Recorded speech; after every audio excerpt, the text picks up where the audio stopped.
চলমান উত্তপ্ত রাজনৈতিক পরিস্থিতিতে বিএনপি জামায়াতের সঙ্গে প্রধান উপদেষ্টার বৈঠক আজ নির্ধারিত হতে পারে পরবর্তী করণীয়। গণহত্যার বিচার ও সংস্কারের প্রতিবন্ধকতার অভিযোগ রিজওয়ানার, ডিসেম্বর থেকে জুনের মধ্যেই হতে পারে জাতীয় নির্বাচন। যদি দায়িত্ব পালন করতে না পারি, আমাদের যার যার নিজস্ব অনেক কাজ আছে, তাহলে দায়িত্ব পালন করাটা আর প্রাসঙ্গিক থাকলো। প্রধান উপদেষ্টার পদত্যাগ চায় না বিএনপি, নির্বাচনী রোডম্যাপ দিয়ে দৃষ্টান্ত স্থাপনের আহ্বান, সেনা প্রধানের মন্তব্যের প্রশংসা। যেই দেশের সেনাবাহিনী গণতন্ত্রের উত্তরণের জন্য বারবার তাগাদা দিচ্ছে নির্বাচনের জন্য, সেটা আমাদের অ্যাপ্রিসিয়েট করা উচিত, প্রশংসা করা উচিত। জুলাই ঘোষণাপত্র বাস্তবায়নে সব বাধা মোকাবেলা করবে এনসিপি, বললেন নাহিদ, ষড়যন্ত্রে পা না দেওয়ার আহ্বান। ভুয়া কাগজপত্র দেখিয়ে দুর্যোগ ব্যবস্থাপনা অধিদপ্তরের ক্রেন আমদানি প্রকল্প হাতিয়ে নিয়েছে এক ঠিকাদার, তদন্ত কমিটির গড়িমসি। উত্তরাঞ্চলের প্রবেশদ্বারে সিরাজগঞ্জে চললেন উন্নতিকরণের কাজ প্রায় শেষ, ঈদযাত্রা স্বস্তি হবে প্রত্যাশী যাত্রী ও চালকদের। এবং ভারতীয় কোম্পানির সঙ্গে $2,10,00,000 প্রতি সরঞ্জাম চুক্তি বাতিল করেছে বাংলাদেশ, দাবি ভারতীয় গণমাধ্যমের। দেখছিলেন শিরোনাম, সংবাদ সকালের সঙ্গে আছি আমি স্নিগ্ধা খান। এবার বিস্তারিত। দেশের চলমান উত্তপ্ত রাজনৈতিক পরিস্থিতির মধ্যে আজ বিএনপি ও জামায়াতের ইসলামী বৈঠকের জন্য আমন্ত্রণ জানিয়েছেন অন্তর্বর্তী সরকারের প্রধান উপদেষ্টা ডক্টর মোহাম্মদ ইউনূস। গত রাতে দলটির দুটির পক্ষ থেকে পৃথকভাবে এ তথ্য নিশ্চিত করা হয়। জানা যায়, শনিবার সন্ধ্যা 7:30 বিএনপি এবং রাত 8টা জামায়াতের ইসলামীর সঙ্গে বৈঠক করবেন প্রধান উপদেষ্টা। তবে বিএনপির স্থায়ী কমিটির সদস্য সালাউদ্দিন আহমেদ জানান, বিএনপির বৈঠকে যোগদানের বিষয়ে পরে সিদ্ধান্ত জানানো হবে। সূত্র জানায়, প্রধান উপদেষ্টার সঙ্গে বৈঠকে চলমান রাজনৈতিক পরিস্থিতি সহ নানা ইস্যুতে আলোচনা হবে। এর মধ্যে নির্বাচন, বিচার, সংস্কার, জুলাই গণ অভ্যুত্থানের পক্ষে রাজনৈতিক দলের মধ্যে ঐক্য ফিরিয়ে আনার বিষয় বিশেষভাবে গুরুত্ব পাবে। আসতে পারে নতুন সিদ্ধান্ত। এর আগে প্রধান উপদেষ্টা ডক্টর মোহাম্মদ ইউনূসের সঙ্গে সাক্ষাতের সময় চেয়েছিল বিএনপি ও জামায়াতের ইসলামী। আগামী জাতীয় সংসদ নির্বাচন 2025 সালের ডিসেম্বর থেকে 2026 সালের জুনের মধ্যে অনুষ্ঠিত হবে এবং এই সময়সীমার বাইরে যাওয়ার সুযোগ নেই বলে জানিয়েছেন অন্তর্বর্তী সরকারের পরিবেশ, বন ও জলবায়ু পরিবর্তন এবং প্রাণী সম্পদ মন্ত্রণালয়ের উপদেষ্টা সৈয়দা রিজওয়ানা হাসান। শুক্রবার সকালে ঢাকা বিশ্ববিদ্যালয়ের সিনেট ভবনে তিনি একথা জানান। রিজওয়ানা হাসান বলেন, ডিসেম্বর থেকে জুনের মধ্যে নির্বাচনের লক্ষ্যেই প্রধান উপদেষ্টা ও উপদেষ্টা পরিষদ কাজ করছে। ফাহিম ইউসুফের প্রতিবেদন।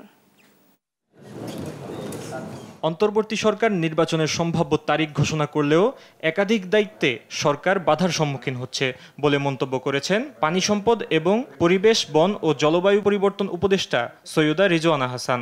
উল্লেখ করেন গণহত্যার বিচার ও নানাবিধ সংস্কারের কথা। শুক্রবার সকালে ঢাকা বিশ্ববিদ্যালয়ের সিনেট ভবনে বাংলাদেশ প্রাণী বিজ্ঞান সমিতির 24তম সাধারণ সভা শেষে সাংবাদিকদের একথা বলেন তিনি। অন্তর্বর্তী সরকার শুধু নির্বাচনের জন্য আসেনি জানিয়ে রিজওয়ানা হাসান বলেন, আগামী জাতীয় সংসদ নির্বাচন 2025 সালের ডিসেম্বর থেকে 2026 সালের জুনের মধ্যে অনুষ্ঠিত হওয়ার কথা বলেন প্রধান উপদেষ্টা।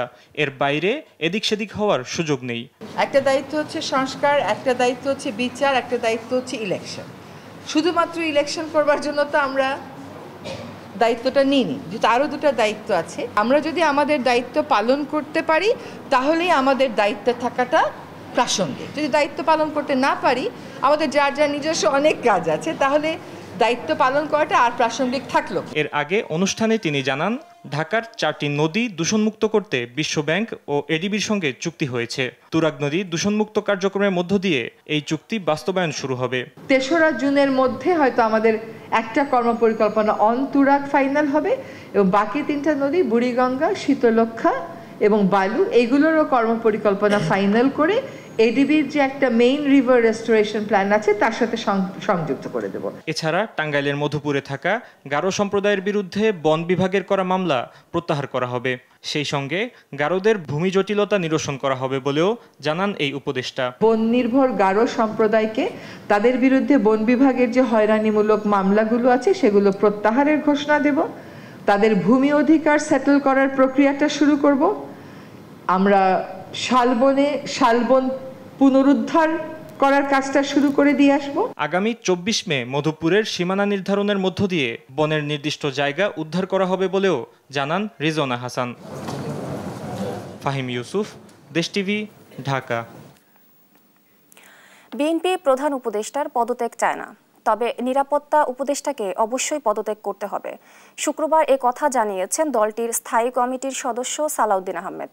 ডিসেম্বরের মধ্যে নির্বাচন নিয়ে সেনা প্রধানের মন্তব্যের প্রশংসা করেন বিএনপির এ নেতা। নিয়াজ মুর্শেদের প্রতিবেদন।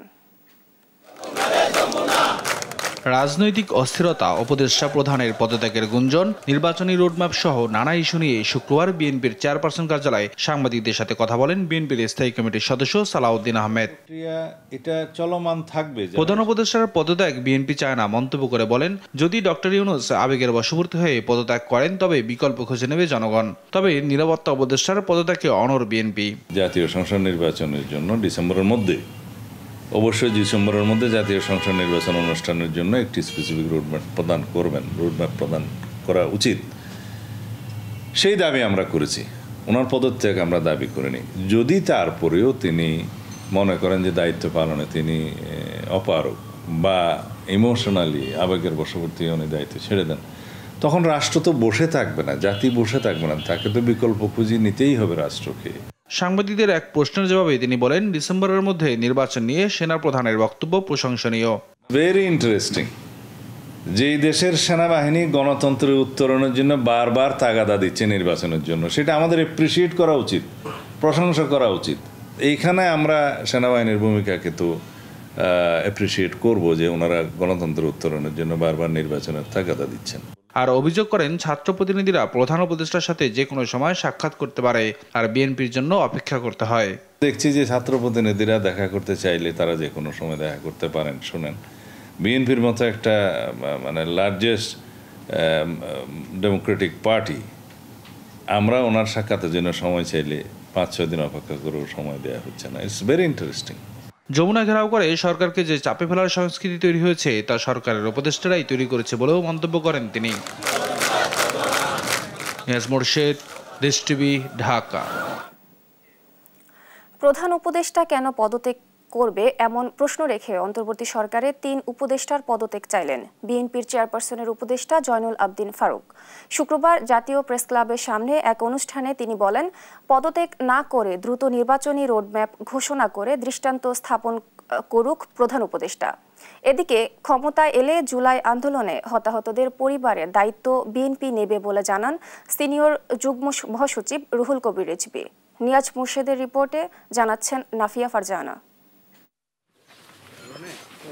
নরসিংদীতে জুলাই আন্দোলনে শহীদ আরমান মোল্লার পরিবারের সঙ্গে দেখা করেন বিএনপির সিনিয়র যুগ্ম মহাসচিব রুহুল কবির রিজভী। এ সময় তিনি বলেন, ক্ষমতায় এলে গণ অভ্যুত্থানে হতাহতদের পরিবারের দায়িত্ব নেবে বিএনপি। কেন আরমান মোল্লার ছেলে আজকে এতিমখানায় থাকবে? আজকে তো তাদেরকে সব দিক থেকে সরকার এবং রাষ্ট্রের দায়িত্ব ছিল এই পরিবারটির পাশে দাঁড়ানো। এদিকে শুক্রবার সকালে জাতীয় প্রেস ক্লাবের সামনে অপরাজেয় বাংলাদেশের আয়োজনে জাতীয় নির্বাচন বানচালের ষড়যন্ত্র রুখে দাঁড়াও শীর্ষক মুক্ত প্রতিবাদ সভা হয়। সভায় প্রধান অতিথির বক্তব্যে বিএনপি চেয়ারপারসনের উপদেষ্টা জয়নুল আবদিন ফারুক বলেন, দেশে যে অস্থিরতা চলছে তার দায় বিএনপি নেবে না। আমাদের সন্দেহ, তাই আমরা মনে করি এই অস্থিরতার কারণ আপনারা যদি সৃষ্টি করে থাকেন, তাহলে অস্থিরতার জন্য বাংলাদেশ জাতীয়তাবাদী দল কোনোদিনও গ্রহণ করবে না।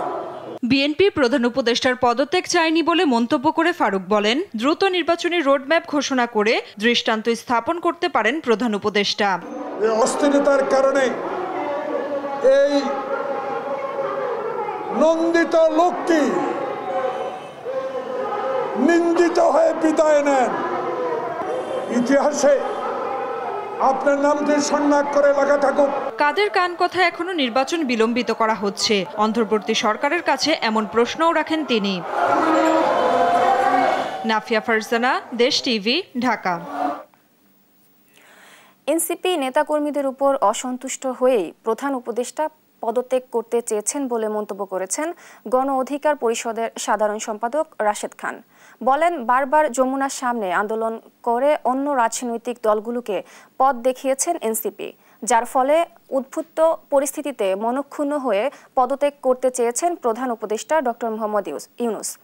শুক্রবার বিকেলে পুরানা পল্টনে দলের এক বিক্ষোভ সমাবেশে এমন মন্তব্য করেন তিনি। এ সময় অনৈক্য নৈরাজ্য সৃষ্টির অভিযোগে উপদেষ্টা মাহফুজ আলম ও দুর্নীতি দায়ে আসিফ মাহমুদের পদত্যাগের দাবি জানান তিনি।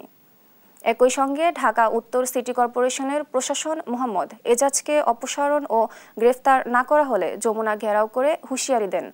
সেপ্টেম্বরের মধ্যে জাতীয় নির্বাচনের তফসিল এবং ডিসেম্বরের মধ্যে নির্বাচন দেওয়ার পাশাপাশি নতুন বাংলাদেশ গড়তে ঐক্যমত্য সরকার প্রতিষ্ঠাও দাবি জানান গণ অধিকার পরিষদের এই নেতা। ডক্টর ইউনূস স্যার কাদের উপর ক্ষুব্ধ হয়ে পদত্যাগ করতে চেয়েছে? আমাদের উপরে না, তাদের উপরে, এনসিপির নেতাদের উপরে। দুর্নীতিগ্রস্ত, একই সাথে অনৈক্য সৃষ্টিকারী এই জঙ্গিবাদের যে একজন নেতাকে দায়িত্ব দেওয়া হয়েছে, এই 3 জনের পদত্যাগের দাবিতে যুব অধিকার পরিষদের ধারাবাহিক প্রোগ্রামের অংশ হিসেবে এই প্রোগ্রাম আজকে তারা আয়োজন করেছে। এই ধরনের কর্মসূচি সবসময় চলবে। অন্তর্বর্তী সরকারের অনেক ত্রুটি থাকলেও জাতীয় স্বার্থে এই সরকারকে টিকিয়ে রাখতে হবে বলে জানিয়েছেন জামায়াতের নায়েবে আমির ডাক্তার সৈয়দ আব্দুল্লাহ মুহাম্মদ তাহের। শুক্রবার বিকেলে রাজধানীর ডিপ্লোমা ইঞ্জিনিয়ার্স ইনস্টিটিউশনে ঢাকাস্থ পটুয়াখালী ফোরামের প্রীতি সমাবেশে তিনি একথা বলেন। ডাক্তার তাহের বলেন, অন্তর্বর্তী সরকারের অধীনে একটি সুষ্ঠু ও নিরপেক্ষ নির্বাচন সবার চাওয়া। এর জন্য সবাইকে সহযোগিতা করতে হবে। নির্বাচনে সুস্পষ্ট রোডম্যাপ ঘোষণার দাবি জানিয়ে তিনি বলেন, রাজনৈতিক দলগুলোর বিশ্বাসের ঘাটতি দেখা যাচ্ছে। নির্বাচন ও সংস্কারের সুস্পষ্ট রোডম্যাপ ঘোষণা করলে সবার সন্দেহ সংশয় কেটে যাবে।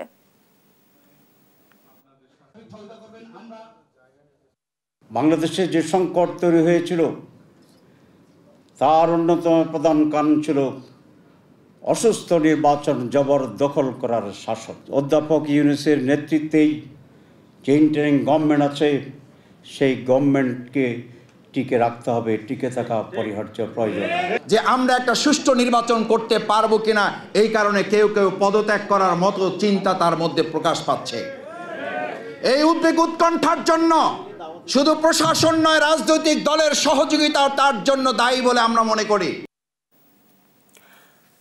জুলাই ঘোষণাপত্র বাস্তবায়নের পথে যত বড় শক্তি বাধা হয়ে দাঁড়াক তা মোকাবেলা করা হবে বলে জানিয়েছেন জাতীয় নাগরিক পার্টির আহ্বায়ক নাহিদ ইসলাম। শুক্রবার রাজধানীর ধানমন্ডির একটি হোটেলে জাতীয় নাগরিক পার্টির যুব উইং জাতীয় যুব শক্তির সারা দেশের সংগঠকদের নিয়ে পরিচিতি ও সাধারণ সভায় তিনি কথা বলেন। দেশের সাম্প্রতিক পরিস্থিতির দিকে ইঙ্গিত করে নাহিদ ইসলাম বলেন, দেশে অস্থিতিশীল পরিস্থিতি তৈরির চেষ্টা চলছে। এর ফাঁদে পা না দিয়ে ঐক্যবদ্ধ থাকার আহ্বান জানান তিনি। বলেন, জুলাইয়ের ঘোষণাপত্র শহীদ ও আহতদের উপহার হিসেবে দিতে যুব সমাজকে এগিয়ে আসতে হবে।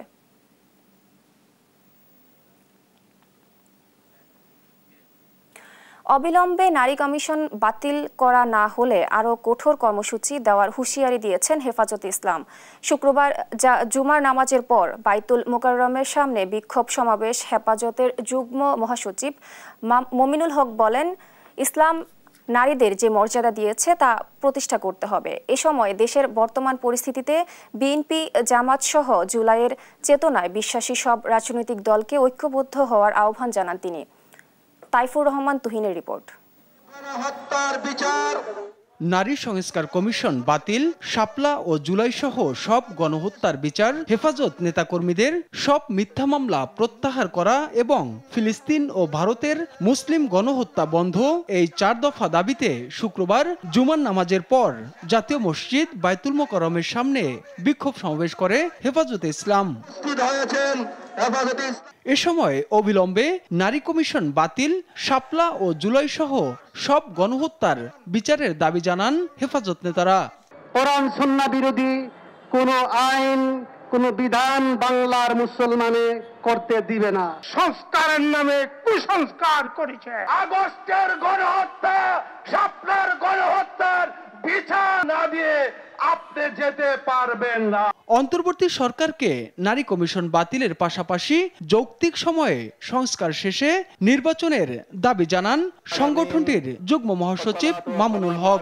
অনতিবিলম্বে সংবিধান সহ রাজনৈতিক ব্যবস্থা এবং নির্বাচন ব্যবস্থা সহ গুরুত্বপূর্ণ প্রতিটি সংস্কারের রোডম্যাপ ঘোষণা করেন। জাতির এই ক্রান্তিকালে বিএনপি জামাত সহ সব রাজনৈতিক দলকে ঐক্যবদ্ধ হওয়ার আহ্বান জানান তিনি। বিভেদ ভুলে গিয়ে ফাঁসিবাদী স্বৈরাচারী শেখ হাসিনা সহ তার সকল দোষরদের বিচার নিশ্চিত করবার জন্য আমরা আমাদের জুলাইয়ের চেতনাকে আবার নতুন করে শানিত করি। পরে বায়তুল মোকাররম থেকে একটি বিক্ষোভ মিছিল বের করে হেফাজত নেতারা। এদিকে নারী সংস্কার কমিশনের কোরআন বিরোধী সুপারিশের প্রতিবাদে মানববন্ধন করেছে রামপুরা ও হাতিরঝিল থানা ইমাম খতিব ওলামা পরিষদ। বেহায়াপনা, নোংরামি এবং ইউরোপ আমেরিকার অসভ্যতাকে এই দেশের জনগণের উপরে চাপিয়ে দেওয়া যাবে না। এই প্রস্তাবনা সম্পূর্ণ কোরআনের সাথে সংঘর্ষে। এসব দাবি দ্রুত বাস্তবায়ন না হলে কঠোর আন্দোলনেরও হুঁশিয়ারি দেন বক্তারা। ততদিন পর্যন্ত আমরা কোরআন। তাইফুর রহমান তুহিন, দেশ টিভি, ঢাকা। অর্থ মন্ত্রণালয় ছাড়াও নানা ধরনের চ্যালেঞ্জের মধ্যে রয়েছে সরকার বলে মন্তব্য করেছেন অর্থ উপদেষ্টা সালেউদ্দিন আহমেদ। বলেন, অনেকে সমালোচনা করেন, অথর্ব বলেন, তবে বিদেশিরা এসব ভালোভাবে নেয় না। আসন্ন বাজেট নিয়ে তিনি বলেন, অনেকে ধরনের কর ছাড়াও কথা বলা হলেও সাধারণ মানুষের পছন্দ ঠিক করা সহজ কাজ না। ইউসুফ ভুইয়ার রিপোর্ট। শুক্রবার সকালে ঢাকা রেসিডেন্সিয়াল মডেল কলেজে অনুষ্ঠিত হয় বাংলাদেশ ইকোনমিক্স অলিম্পিয়াড। এতে প্রধান অতিথি হিসেবে উপস্থিত ছিলেন অর্থ উপদেষ্টা সালেউদ্দিন আহমেদ। এ সময় নিজের দায়িত্ব সম্পর্কে কথা বলেন অর্থ উপদেষ্টা। বলেন, অর্থ মন্ত্রণালয় ছাড়াও নানা ধরনের চ্যালেঞ্জের কথা। এখন তো আমি বাজেট নিয়ে অঙ্কগুলি করছি, 2 হবে না 5 হবে, কিন্তু এটার ভেতরে কত কিছু লোক না, কত লোক যে কত কিছু বলবে সেটা আমি তো প্রিপেয়ার। বাজেটের পরের দিন 3 তারিখে হয়তো অনেক উত্তর দিতে হবে, সব উত্তর হয়তো আমি দিতে পারবো না। কথা বলেন আসন্ন বাজেট নিয়ে। বলেন, সাধারণ মানুষ বা সামাজিক পছন্দ ঠিক করাটা সহজ কাজ না। জানান, IMF যা চেয়েছিল তা এবার চাপিয়ে দিতে পারেনি। বাইরের থেকে আপনারা দেখছেন তো IMF ওয়ার্ল্ড ব্যাংকের কত কিছু কথাবার্তা বলে ফেলে, সেটা দেখলে একবার সুখকর না, এটা সাব অপটিমাল সলিউশন। আমরা দিয়েছি সেটা হয়তো পারি না, বা ওরা যে যেটা করতে গেল সেটা চাপিয়ে দিতে পারি না, আমরা একটা সলিউশন আসি। নানা ধরনের সমালোচনা সম্পর্কে অর্থ উপদেষ্টা বলেন, এসব কিছু দেশের ভাবমূর্তি ক্ষুণ্ণ করে। বাংলাদেশের রেপুটেশন যদি আমরা যারা দেখেন বাংলাদেশ চলছে না, বাংলাদেশ খারাপ করছে, এরা অথর্ব লোক, ঠিক আছে বলেন, আমরা ক্রিটিসাইজ নেব, কিন্তু এই জিনিসগুলো কিন্তু বাইরে কিন্তু খুব ভালো প্রচারণা দেয় না। ইউসুফ ভুইয়া, দেশ টিভি, ঢাকা।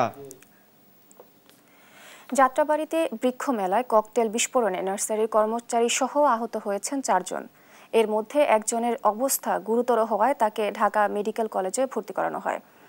শুক্রবার রাত 10টার পর যাত্রাবাড়ি পার্কের পাশে বৃক্ষ মেলায় এই ককটেল বিস্ফোরণের ঘটনা ঘটে। এ সময় জুয়েল নামের এক ব্যক্তি 2 পা, হাত এবং শরীরের গুরুতর আঘাত পায়। স্থানীয়দের সাহায্য তাকে উদ্ধার করে ঢাকা মেডিকেলে আনা হয়। আহত স্বজনরা বলেছেন, তিনি বর্তমানে শঙ্কামুক্ত রয়েছেন। এছাড়া নার্সারিটির মালিক জানান, কে বা কারা তাদের উপর হামলা করেছে এ বিষয়ে তারা নিশ্চিত হতে পারেনি। তো আমরা কাছাকাছি যাওয়ার পরে দেখলাম আমার প্রায় 10 থেকে 15 জনের মতো কর্মী ছিল, 10 জনের মতো কর্মী ছিল। আর তারা হচ্ছে তাদের কার্যক্রম চালু রেখেছিল, তারা ট্রাক থেকে গাছ নামাচ্ছিল। তো কয়েকজন কর্মী আহত হয়েছে, 4-5 জন কর্মী আহত হয়েছে বিশেষ করে, এবং হচ্ছে একজন কর্মী খুব গুরুতরভাবে আহত হয়েছে, যার হচ্ছে হাত এবং পায়ে খুব গুরুতরভাবে জখম হয়েছে। বোমের যে মেডিসিনটা এইটা কোকানোর মতো না, কি ওগুলো ঢুকছে এটা বের করবে বলে, ঠিক আছে বের করেন। সামরিকভাবে একটু ভালো আছে, আগের সাথে একটু ভালো আছে, কিন্তু অবস্থা এখন পুরোপুরি ক্রিটিক্যাল না। ভুয়া কাগজপত্র দেখিয়ে দুর্যোগ ব্যবস্থাপনা অধিদপ্তরের ক্রেন আমদানি প্রকল্প হাতিয়ে নেওয়ার অভিযোগ সরকার কবির নামের এক ঠিকাদারি প্রতিষ্ঠানের বিরুদ্ধে। এমন অভিযোগের পর টনক নড়ে মন্ত্রণালয়ের। এ নিয়ে তদন্ত কমিটি করেও গড়িমসি স্বয়ং তদন্ত কমিটির। শাহাদাত নিশাতের বিশেষ রিপোর্ট। দুর্যোগ ব্যবস্থাপনা অধিদপ্তরের একটি প্রকল্পে 17 কোটি টাকার হেভি ক্রেন আমদানির ঠিকাদারি পান মেসার সরকার কবির আহমেদ। দরপত্রে অংশগ্রহণের সময় সরকার কবির লিহোত্রা নামে একটি ব্র্যান্ড উল্লেখ করেন তুর্কির। ভয়াবহ প্রতারণা তো এখানেই। দরপত্রে লিহোত্রা ব্র্যান্ডের যে ওয়েবসাইট ব্যবহার করা হয় সেই ওয়েবসাইটে প্রবেশ করে প্রতিষ্ঠানের যে ঠিকানা দেওয়া আছে সেই একই ঠিকানায় পাওয়া যায় আরেকটি প্রতিষ্ঠান। লিহোত্রা নামে কোনো প্রতিষ্ঠান পাওয়া যায়নি ওই ঠিকানায়। যে ওয়েবসাইট ব্যবহার করা হয়েছে সেখানে প্রতিষ্ঠানের ব্যবহৃত লোগোটির অস্তিত্ব পাওয়া যায় আরও 9টি ওয়েবসাইটে। একই সাথে ওয়েবসাইটটির নিচে যে ফোন নম্বর ব্যবহার করা হয়েছে সেই একই নম্বর রয়েছে আরও 9টি ওয়েবসাইটে, যেগুলো ছিল সন্দেহজনক। প্রতিষ্ঠানটি যে আইএসও সনদটি ব্যবহার করা হয়েছে সেটিও ছিল সন্দেহজনক। আইএসও কনসালটেন্সি কোম্পানি বাংলাদেশের তথ্যমতে আইএসও সনদ আইন অনুযায়ী 2015 সালের নিয়ম অনুযায়ী চলছে, কিন্তু সরকার কবির কাজ ভাগিয়ে নিতে যে সনদ ব্যবহার করেছে সেটি ছিল 2008, যা বর্তমানে বাতিল বলে জানান এই কর্মকর্তা।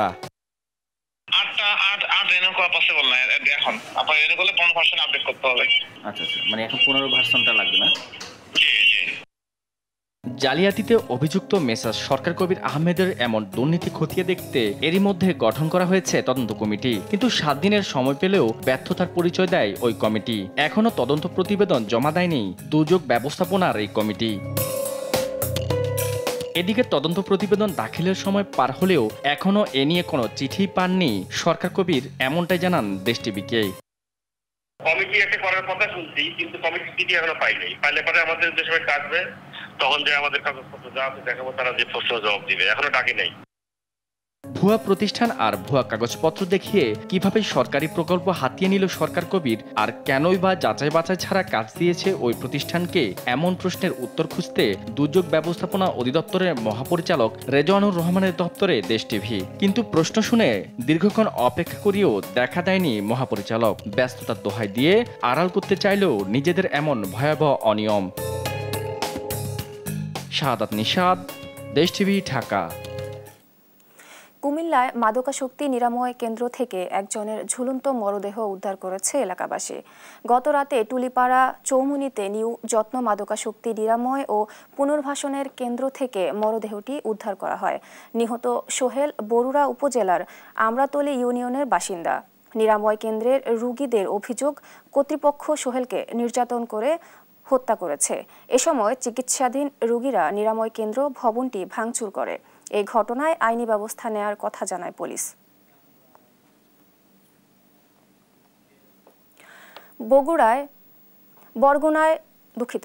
বরগুনায় 14টি খেয়াঘাটে যাত্রী পারাপারের 25% বাড়ানো হয়েছে ভাড়া।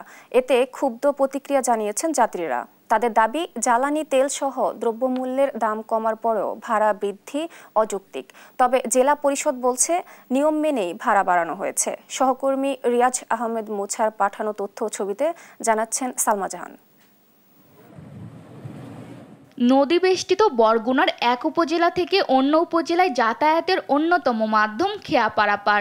পায়রা ও বিষখালী নদী পাড়ি দিয়ে প্রতিদিন লাখো যাত্রী পার হয়। সম্প্রতি এসব নদীর 14টি খেয়াঘাট ইজারা দিয়েছে জেলা পরিষদ। এতে যাত্রী প্রতি 25% করে ভাড়া বৃদ্ধি করে 20 টাকার ভাড়া এখন 25 টাকা নির্ধারণ করা হয়েছে। এতে ক্ষুব্ধ যাত্রীরা।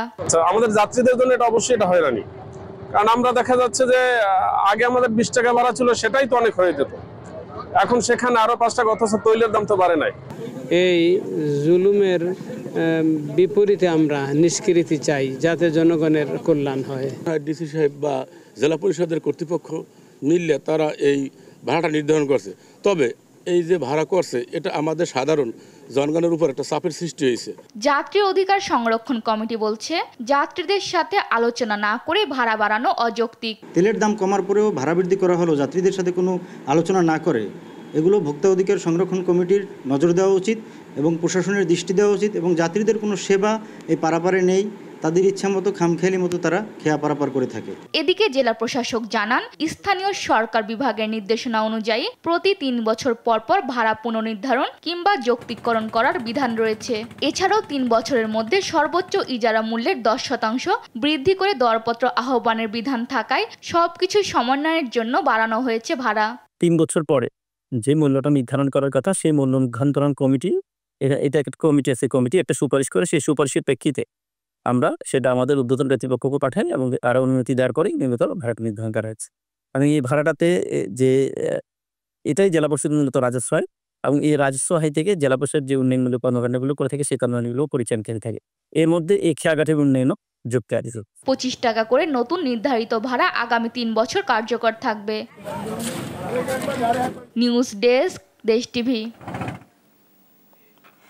উত্তরাঞ্চলের প্রবেশদ্বার সিরাজগঞ্জে 4 লেনের উন্নতিকরণের কাজ সিংহভাগ শেষ হয়েছে। পাশাপাশি মহাসড়কের আন্ডারপাস, ওভারপাস ও উড়াল সেতু খুলে দেওয়ার এবারও ঈদযাত্রা স্বস্তির হবে বলে প্রত্যাশা যাত্রী ও চালকদের। তবে পশুবাহী গাড়ি ও 3 চাকা যানবাহন চলাচল নিয়ে চিন্তিত চালকরা। মহাসড়কে জননিরাপত্তায় নানা পদক্ষেপের কথা বলেছে পুলিশ। এদিকে সাসেক বলছে দ্রুতই খুলে দেওয়া হবে বাকি আন্ডারপাস ও ইন্টারচেঞ্জ সার্ভিস সড়কগুলো। সহকর্মী শুভকুমার ঘোষের রিপোর্ট, জানাচ্ছেন টুম্পা আফরোজ। সিরাজগঞ্জের যমুনা সেতু পশ্চিম মহাসড়ক দিয়ে ঢাকার সঙ্গে উত্তর ও দক্ষিণাঞ্চলের 22 জেলার সংযোগ। ঈদযাত্রায় এ মহাসড়কে চাপ বেড়ে যায় কয়েক গুণ। যমুনা সেতু পশ্চিম পাড়ের 22 কিলোমিটার সংযোগ সড়কটি পার হয়েই হাটিকুমরুল গোলচত্বর থেকে বনপাড়া, পাবনা ও বগুড়া মহাসড়কে বিভক্ত হয়ে যায় উত্তর ও দক্ষিণবঙ্গের যানবাহন। এর মধ্যে চান্দাইকোনা পর্যন্ত 27 কিলোমিটার 4 লেনে উন্নীতকরণের কাজ চলায় ঈদযাত্রায় পুরোটাই ব্যবহার করতে পারবে যানবাহনগুলো। পাশাপাশি খুলে দেওয়া হচ্ছে মহাসড়কের প্রায় সবগুলো আন্ডারপাস, উড়াল পাস, উড়াল সেতু ও ইন্টারচেঞ্জ সার্ভিস সড়ক। তবে মহাসড়কের পাশে কোরবানির পশুর হাটগুলো যেন ভোগান্তির কারণ না হয় সেদিকে নজর রাখার আহ্বান যাত্রীদের। রাস্তার পাশে যতগুলো হাট আছে এই হাট বাজারগুলো রাস্তার পর থেকে সরাইতে হবে। মহাসড়ক ভালো থাকায় এবার ঈদযাত্রায় স্বস্তির আশা করছেন পরিবহন সংশ্লিষ্টরা। তবে 3 চাকার যান নিয়ে চিন্তিত তারা। অবৈধ নথিমন পরিবহন, 3 হুইলার, অটো, সিএনজি এইগুলো যাতে হাইওয়েতে না উঠতে দেয়। এইগুলো হাইওয়েতে না উঠলে দুর্ঘটনা ঘটবে না। এদিকে 13টি আন্ডারপাসের 11টি আগেই খুলে দেওয়া হয়েছে। এবার চেষ্টা চলছে বাকি 2টো খুলতে। অন্যদিকে এলেঙ্গা থেকে রংপুর মহাসড়কের 4 লেনের কাজ 83% শেষ হলেও ঈদের আগে কাজ আরও এগিয়ে নেওয়ার চেষ্টা চলছে। হাটিকুমরুল ইন্টারচেঞ্জের সব সার্ভিস সড়ক খুলতেও দ্রুত গতিতে কাজ চলছে। আমরা চেষ্টা করবো এবার যে পাবনার দিকে যে সার্ভিস রোডটা আছে, প্লাস আপনার অন্য সার্ভিস রোড যেটা রাজশাহীর দিকেও গেছে, ওই সার্ভিস রোডগুলি আমরা ছেড়ে দেওয়ার চেষ্টা করবো। তো আমরা প্রস্তুত আছি যে আমরা আরো কিছু সুবিধা দেওয়া যায় কিনা। ঈদযাত্রা নির্বিঘ্ন ও নিরাপদ করতে পশুর হাট কর্তৃপক্ষ সহ সংশ্লিষ্টদের সঙ্গে এরই মধ্যে সভা করেছে হাইওয়ে পুলিশ। চিহ্নিত করা হয়েছে যানজটপূর্ণ ও ঝুঁকিপূর্ণ এলাকাগুলো। ইতিমধ্যে আমাদের সড়ক ও জনপদ এবং সাসেক প্রকল্পের লোকজনের সঙ্গে আমাদের মিটিং হয়েছে। সড়কের যেসব স্থান আমাদের ঝুঁকিপূর্ণ আছে এগুলো মেরামতের কাজ চলতেছে। আমরা অলরেডি রাত্রিকালীন টহল টিম বাড়িয়ে দিয়েছি এবং গরুবাহী যেসব গাড়ি আছে এগুলোর উপর আমাদের বাড়তি সতর্কতা থাকবে। নারীর টানে বাড়ি ফেরা মানুষের ঈদযাত্রা নির্বিঘ্ন হবে এমন প্রত্যাশা সবার। নিউজ ডেস্ক, দেশ টিভি।